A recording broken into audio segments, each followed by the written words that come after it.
എണ്ണ കറുപ്പുള്ളവളെ ഏഴഴകൊത്തവളെ കണ്ണിലാവും മെയ്യിലഴകും ആര് നിനക്ക് തന്നു.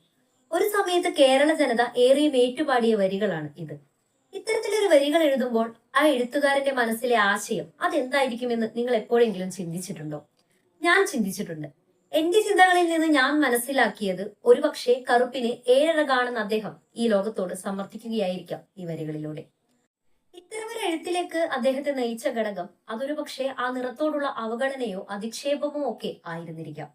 അങ്ങനെ നിറത്തിന്റെയോ അതുപോലെ തന്നെ സംസ്കാരത്തിന്റെയോ ഒക്കെ അടിസ്ഥാനത്തിൽ ഒരു വ്യക്തിയോടോ വിഭാഗത്തോടോ നമ്മൾ കാണിക്കുന്ന വിവേചനം, പരിഹാസം, വിരോധം തുടങ്ങിയവയൊക്കെ ഒറ്റവാക്കിൽ നമ്മൾ വംശീയത എന്ന് വിളിക്കുന്നു. അതെ, അതൊരൽപ്പം കട്ടിയുള്ള വാക്കാണ്. നൂറ്റാണ്ടുകളായി ചരിത്രത്തിൽ ഇടം നേടിയ കനമുള്ള വാക്ക്. ആ വാക്കിന്റെ കനം കാലങ്ങൾ ഇത്ര കഴിഞ്ഞിട്ടും ഒരു തരത്തിലും കുറഞ്ഞിട്ടില്ല എന്ന് തെളിയിക്കുന്നതാണ് ബ്രസീലിയൻ ഫുട്ബോൾ താരമായ വിനീഷ്യസ് ജൂനിയർ എന്ന് നടത്തിയ പരാമർശം. മൈതാനങ്ങളിൽ നേടുന്ന ട്രോഫികളെക്കാളും തനിക്ക് പ്രധാനം വംശീയ അധിക്ഷേപങ്ങൾക്കെതിരെ നടത്തുന്ന പോരാട്ടമാണെന്ന് അദ്ദേഹം പരസ്യമായി പ്രഖ്യാപിക്കുന്നു.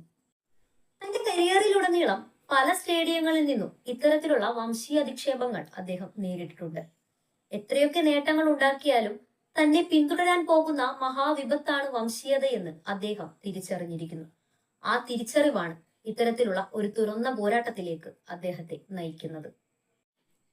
Mario Balotelli, Dani Alves, Patrice Evra, Marega, Pele തുടങ്ങിയ എംബാപ്പെ, വിനീഷ്യസ്, യമാൽ എന്നിങ്ങനെ ലോക ഫുട്ബോൾ ചരിത്രത്തിൽ അങ്ങോളം ഇങ്ങോളം ഒരുപാട് താരങ്ങൾ ഇത്തരത്തിൽ വംശീയ അധിക്ഷേപങ്ങൾ നേരിട്ടിട്ടുണ്ട്. പെലെയിൽ നിന്ന് വിനീഷ്യസിലേക്കും അതുപോലെ തന്നെ യമാലിലേക്കും വംശീയ അധിക്ഷേപങ്ങൾ എത്തി നിൽക്കുമ്പോൾ അതിനിയും മുന്നോട്ട് സഞ്ചരിക്കുമെന്ന് നമ്മൾ മനസ്സിലാക്കണം.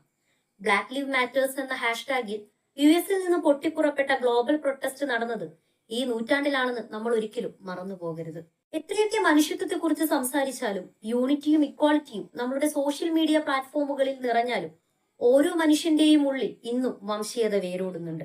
ട്രംപിനെ പോലെയുള്ള ഭരണാധികാരികൾ അതിന് വളവും നൽകുന്നുണ്ട്.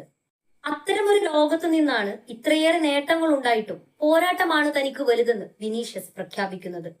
വംശീയതയുടെ ഭാവിയെക്കുറിച്ച് ലോകത്തോട് പരസ്യമായി സംവദിക്കുന്നത്. ഭാവിയില്ലാത്ത ഒന്നായി ഭൂമിയിൽ നിന്ന് അതിനെ തുടച്ചു നീക്കണമെന്ന് പറയാതെ പറയുന്നത്.